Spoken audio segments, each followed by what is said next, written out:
Witam serdecznie, Rita z tej strony. Moi drodzy widzowie, teraz w wyszukiwarkę Google'a wpiszę frazę "Dlaczego w Grecji?" i zobaczymy, co wyskoczy, co wyjdzie, jakie ludzie zadają pytania i odpowiem na te pytania. Zapraszam na odcinek. Dlaczego w Grecji? Okej, i mamy pytania. Dlaczego w Grecji nie wrzuca się papieru do toalety? Jest tyle kotów, jest tyle opuszczonych domów, był kryzys, jest duże bezrobocie, nie można spuszczać papieru, nie można pokazywać kciuka w górę, tłucze się talerze, są niebieskie dachy, nie można spłukiwać papieru. Nie można spłukiwać papieru mamy 3 razy, więc zastąpię te pytania innymi, tak żeby było ich 10. Bierzemy pierwsze z góry. Dlaczego w Grecji nie można wrzucać papieru toaletowego do toalety? Ze względu, moi drodzy, na rury kanalizacyjne. W Grecji jest starożytny system kanalizacyjny. Rury są wąskie po prostu. I dlatego nie można wrzucać tego papieru. Oczywiście w nowym budownictwie te rury już są szersze. Czasami można się spotkać na grupach, jak ktoś pisze, na grupach na Facebooku, jak ktoś pisze: tyle lat mieszkam w Grecji, wrzucam papier do toalety i jeszcze nigdy mi toaleta nie wybiła. Nic się nigdy nie stało. No to masz szczęście. U mnie na przykład wystarczy trochę papieru i się zapycha. Wiele razy musiałam odtykać. Uwierzcie mi, to nie jest nic miłego. Tak, moi drodzy, niestety jest to po prostu przestarzały system kanalizacyjny, który ma wąskie rury. I tyle. W każdym domu greckim, czy to w miejscach publicznych, czy w kawiarniach, znajduje się w toalecie, obok muszli klozetowej, mała śmietniczka, gdzie się wrzuca ten papier toaletowy zużyty. Wiem, to wydaje się bardzo dziwne. Dla mnie na początku to było niepojęte, ale się można przyzwyczaić. Po prostu idziecie do toalety, robicie swoje, bierzecie papier, wycieracie się i wyrzucacie do śmietniczki, która stoi obok muszli klozetowej. A jeżeli zamieszkacie w Grecji i chcecie mieć patent, żeby wam nie śmierdziało z tej śmietniczki, to najlepiej po wytarciu się, tak, wycieramy się i składamy sobie w kosteczkę. Składamy w kosteczkę, nie ubrudzicie się. Jak to zrobicie odpowiednio, to się nie ubrudzicie. Wrzucamy do śmietniczki i z takiego papierku już nie śmierdzi, tak jakby był taki otwarty. Wiecie, o co chodzi, nie? I wrzucony. I taką śmietniczkę, moi drodzy, żeby nie śmierdziało w łazience, opróżnia się raz dziennie albo co 2 dni. To wszystko zależy od ilości domowników i częstotliwości używania toalety. Miałam kiedyś taką historię. Mój syn był malutki i wrzucił do muszli klozetowej ten patyczek do uszu, co jest do czyszczenia uszu, nie? A na dole, na parterze, ja mieszkam na 2. piętrze, na parterze jest warsztat samochodowy i rury kanalizacyjne przechodzą u niego pod sufitem. I jak się zatkało, to zaczęło cieknąć. I to nie było miłe. Miałam też sytuację, kiedy ktoś, nie wiem teraz kto, ale po prostu do mnie dużo ludzi przyjeżdża i zawsze trąbię: nie wrzucamy papieru do upiekacji. Zawsze o tym mówię, no ale wiadomo, jeżeli ktoś nie mieszka w Grecji, to jemu się ciężko przestawić i się można zapomnieć. Więc zdarzyła się sytuacja, tak chyba z 2 razy było, tak 2 razy było, że po prostu się upiekacja zapchała. Musiałam użyć, całe szczęście nie musiałam używać spirali, tylko wystarczył kret. Więc, moi drodzy, miejcie to na uwadze, bo możecie kogoś na niepotrzebne koszty narazić i na nieprzyjemną, niemiłą pracę, jeżeli chodzi o czyszczenie takich rzeczy. Dlaczego w Grecji jest tak dużo kotów? Jednym z głównych powodów jest klimat, ciepłe zimy i mnóstwo miejsc do schronienia na wsiach, w miastach, na wyspach, które sprawiają, że koty bez problemu przetrwają przez cały rok i łatwo się rozmnażają. Duże znaczenie ma też kwestia sterylizacji. Choć dziś działa wiele organizacji i wolontariuszy, przez lata brakowało szeroko zakrojonych programów, co doprowadziło do szybkiego wzrostu populacji. I nie bez znaczenia ma też podejście ludzi. W Grecji koty są traktowane, mimo że są bezdomne, większość z nich jest bezdomnych, to są traktowane jak domowe zwierzęta. Są przez mieszkańców dokarmiane, pojone, a same koty rozmnażają się bardzo szybko. Jedna kotka może mieć 2-3 mioty rocznie, a jeden miot to 6-8 kociąt, co błyskawicznie zwiększa ich liczbę. Do tego dochodzi też aspekt kulturowy. W krajach śródziemnomorskich koty od dawna pełnią rolę strażników, chroniąc przed gryzoniami i dlatego są naturalnie obecne w przestrzeni publicznej. W efekcie, mimo że wiele z nich nie ma właściciela, wsparcie ze strony ludzi pozwala im żyć w dużych skupiskach i całkiem dobrze sobie radzić. Kto był w Grecji, ten widział, jak dużo jest kotów i jak są dokarmiane, na przykład w tawernach. Nie tylko przez mieszkańców, ale też przez turystów. Koty są nieodłącznym wizerunkiem Grecji i nie są traktowane jak szkodniki, tylko jak domowe zwierzęta. Dlaczego w Grecji jest tyle opuszczonych domów? Po pierwsze, wyludnianie się wsi i wysp. Młodzi ludzie wyjeżdżają do większych miast, takich jak Ateny, Saloniki, czy po prostu za granicę. Zostają starsi ludzie, którzy później umierają i dom stoi pusty, bo młodzi nie chcą wracać na wieś. 2. Dziedziczenie, które komplikuje życie. W Grecji bardzo często jedna nieruchomość ma wielu właścicieli. Rodzeństwo, kuzynów, dalekie ciotki. Jeden dom należy do wszystkich w rodzinie. I teraz ktoś na przykład chce sprzedać, ktoś inny nie chce tego sprzedać. Zanim się dogadają wszyscy, jeden mieszka, nie wiem, w Australii i nic się nie da zrobić latami. 3. Kryzys finansowy po 2009 roku. Po kryzysie wiele ludzi nie miało pieniędzy na przykład na remonty czy utrzymanie nieruchomości. Część po prostu została porzucona, ludzie wyjechali za granicę i tak te domy stoją i niszczeją. 4. Koszty i biurokracja. Remont starego domu w Grecji to niestety, ale to jest często droga przez mękę. Pozwolenia, przepisy, podatki, pieniądze. I ostatni punkt. Status zabytków i ograniczenia konserwatorskie. Część opuszczonych budynków, szczególnie w miastach takich jak Ateny, ma status historyczny. Można je remontować, ale wymaga to niestety zgód urzędników, zachowania oryginalnego wyglądu i poniesienia bardzo wysokich kosztów, co często skutecznie zniechęca właścicieli. Oprócz tego, moi drodzy, w dawnych czasach było tak, że dom, przeważnie na wsiach tak było, że dom powiedzmy, był właściciel domu i on nie zostawiał testamentu. Później jak umierał właściciel domu, powiedzmy miał 5 dzieci, to ten dom był po prostu używany przez nich wszystkich. Tak? Mimo że tam nie mieszkali, ale jak przyjeżdżali na wieś, to sobie ten dom używali. I w papierach to nie było po prostu zapisane. A Grekom było daleko do tego, żeby robić przyjęcie spadku i żeby wszystko było w papierach, legalnie. Wiecie, o co chodzi? I dlatego też bardzo dużo domów stoi takich właśnie pustych, ponieważ nie ma właściciela. W sensie właściciel jest, tylko trzeba przyjąć ten spadek, to muszą się wszyscy zebrać, musi być sprawa sądowa. Jeden mieszka za granicą, drugi mieszka na jednym końcu Grecji, trzeci mieszka gdzieś na wyspach. Wiecie. I to jest troszeczkę skomplikowany proces i im się po prostu nie opłaca tego robić. Bo jest za dużo spadkobierców, którzy muszą się razem zebrać, podpisać. To jest jeden wielki, długi proces, który po prostu odstrasza Greków i tego nie robią. Dlaczego w Grecji był kryzys? Kryzys zadłużenia w Grecji rozpoczął się w 2009 roku. Był efektem wielu lat złej polityki finansowej państwa. Przez długi czas kraj wydawał więcej niż zarabiał, utrzymując się głównie na kredytach. Dużym problemem było też to, że przez lata nie pokazywano obrazu sytuacji finansowej. Rzeczywisty poziom długu i deficytu był zaniżany w oficjalnych danych. Do tego dochodziła niewydolność systemu państwowego, rozbudowane świadczenia socjalne, wysokie koszty zatrudnienia i mało sprawna administracja sprawiały, że gospodarka była mało efektywna. Struktura samej gospodarki też była bardzo słaba. Grecja w dużej mierze opierała się na turystyce i usługach, a produkcja przemysłowa i eksport były stosunkowo niewielkie. Sytuację dodatkowo pogarszał fakt, że Grecja była w strefie euro. Kryzys finansowy ujawnił wszystkie te problemy i spowodował gwałtowny koszt obsługi długu. W efekcie Grecja stanęła na skraju bankructwa i musiała przyjąć międzynarodową pomoc, która wiązała się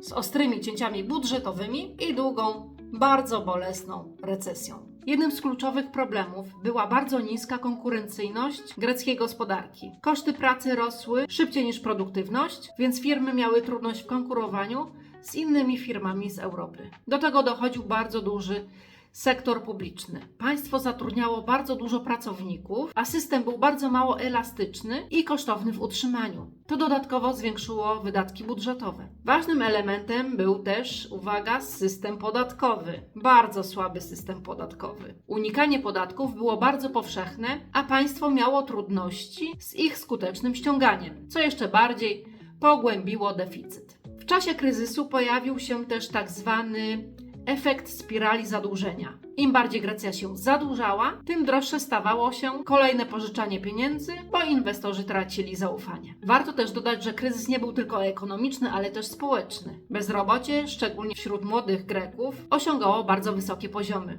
a wiele osób wyjechało za granicę w poszukiwaniu pracy. Dlaczego w Grecji jest duże bezrobocie? W Grecji bezrobocie utrzymuje się na relatywnie wysokim poziomie. Jest to 8,5%. I są to dane z lutego 2026. Bezrobocie jest szczególnie dotkliwe wśród młodych ludzi. Wynika to przede wszystkim z długofalowych konsekwencji kryzysu gospodarczego, zadłużeniowego, rozbudowanych regulacji gospodarczych oraz wysokich obciążeń podatkowych i składek społecznych. Dodatkowo gospodarka w dużej mierze opiera się na sezonowej turystyce, co sprawia, że rynek pracy jest niestabilny, a tworzenie stałych miejsc pracy jest utrudnione. Czyli takimi głównymi przyczynami wysokiego bezrobocia w Grecji to skutki wieloletniego kryzysu zadłużenia, wysokie podatki i składki na ubezpieczenie społeczne, nadmierne regulacje i biurokracja, silne uzależnienie od sezonowej turystyki, brak stabilnych, całorocznych miejsc pracy i trudności młodych w wejściu na rynek pracy, czyli niedopasowanie umiejętności. System edukacji nie nadąża za potrzebami rynku, co powoduje wysoką stopę bezrobocia. Mimo dużego popytu w branży turystycznej, młodzi Grecy często unikają pracy w usługach ze względu na niskie zarobki i ciężkie warunki. I te właśnie regulacje jeszcze płacowe. Za tą samą pracę w Atenach dostaniecie mniej, a na wyspie więcej. Tyle, że praca na wyspie jest sezonowa. Trzeba mieć to na uwadze. Dlaczego w Grecji nie można pokazywać kciuka w górę? A w ogóle, co oznacza kciuk w górę w Grecji? Otóż oznacza on: okej, wszystko w porządku, jest dobrze. Dlaczego więc takie pytania ludzie zadają? Że w Grecji nie wolno pokazywać takiego znaku?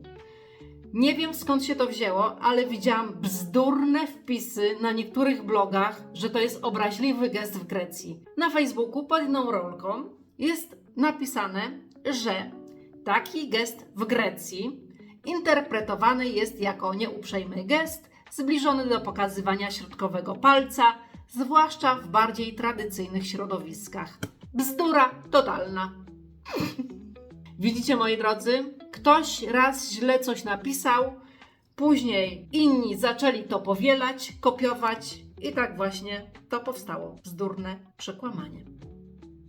Dlaczego w Grecji tłucze się talerze? Tłuczenie talerzy w Grecji to jeden z tych zwyczajów, który kojarzy nam się z dobrą zabawą i ogromnymi emocjami. Chodzi tu o tak zwane kefi, czyli radość życia, energię i spontaniczność. Kiedy Grecy się bawią, to na całego. A rozbijanie talerzy ma podkreślić ten moment i symbolicznie rozbić to, co złe. Ale co właściwie oznacza tłuczenie talerzy? To symbol radości, wolności i ekspresji emocji. Dźwięk tłuczonych talerzy ma odpędzać złą energię. Oznacza też nowy początek i przyciąganie szczęścia oraz dobrobytu. Jak to wyglądało kiedyś? Powiedzmy, na weselach panna młoda mogła rozbić talerz i to był znak, że zamyka pewien etap w swoim życiu i rozpoczyna nowy już jako żona. Oczywiście przy rozbijaniu talerzy obowiązuje okrzyk „Opa!”. A jak to jest dzisiaj?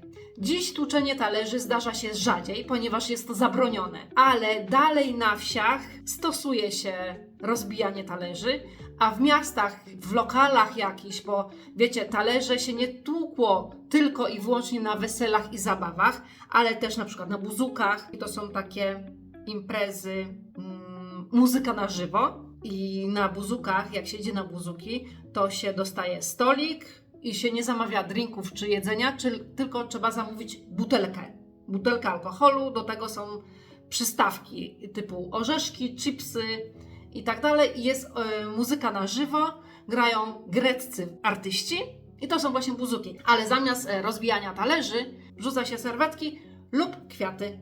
A i talerze to nie są jakieś drogie talerze, to są tanie, specjalne talerze właśnie do rozbijania. Czyli rozbijanie talerzy jest to efektowny styl życia Greków, pełnego emocji, muzyki i kontrolowanego chaosu.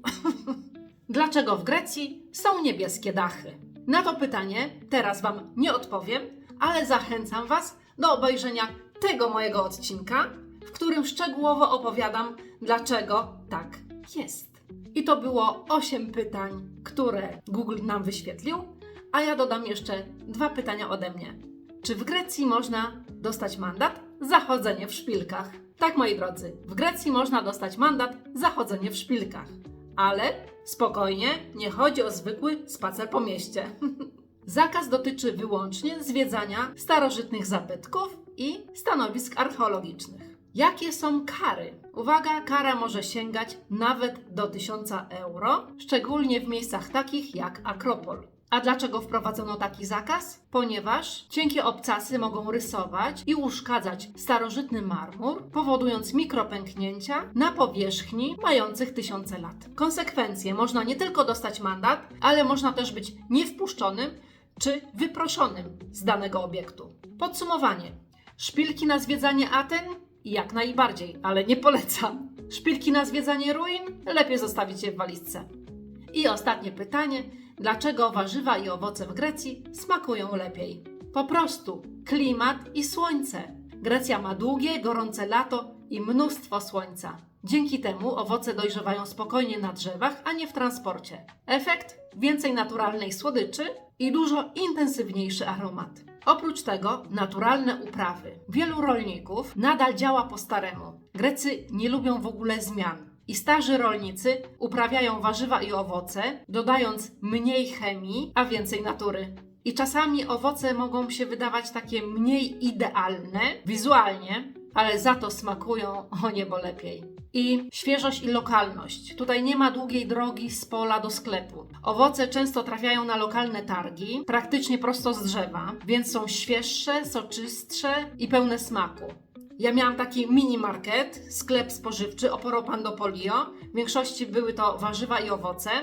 I Wam powiem, jak to wszystko wygląda. Prosto od producenta, od rolnika, owoce i warzywa trafiają na giełdę, powiedzmy do większych miast. Mówię teraz o Atenach, tak? Na giełdę i z giełdy od razu do sklepików. Albo od rolnika prosto na targi, tak zwane laiki. Ale ci sprzedawcy, którzy sprzedają na laikach, to nie zawsze są producenci, czyli rolnicy. Oni też zaopatrują się na giełdzie, ale tak czy siak ten proces jest po prostu krótszy, tak? Prosto z pola, na giełdę i do sklepów, albo na bazary, na laiki. Albo prosto z pola od razu na bazary, czyli to jest czysta świeżość i słodkość i smak. Powiem Wam też taką ciekawostkę, jak miałam wtedy sklep, na przykład jak nie było jeszcze sezonu na pomidory w Grecji, to zazwyczaj było lato. Zanim dojrzały te greckie pomidory, to trzeba było się zaopatrzać w pomidory z importu, czyli przeważnie to były pomidory z Polski. Moi drodzy, klienci narzekali na te pomidory, naprawdę. Mimo że zawsze na eksport są wysyłane najładniejsze sztuki, jak to się mówi, tak? No niestety, nie oszukujmy się. Pomidor polski, a grecki to niebo, a ziemia. No i tak, moi drodzy, dobrnęliśmy do końca. Mam nadzieję, że taki format filmików tematycznych Wam się spodobał. Jeżeli tak, zostawcie łapkę w górę, napiszcie jakiś komentarz, a może jakie pytanie Was zaskoczyło, albo może macie jakieś inne pytanie, to napiszcie w komentarzu. I nie zapomnijcie, moi drodzy, nowi widzowie, zasubskrybować mój kanał po więcej ciekawych treści związanych z Grecją. A, i możecie mi jeszcze napisać, jaki byście chcieli następny filmik tematyczny. A może znowu zrobimy coś w stylu, że wpiszę w Google'a coś na temat Grecji, zobaczymy, jakie pytania wyjdą? Do pomyślenia. Ja już się z Wami żegnam i pozdrawiam słonecznie. Cześć!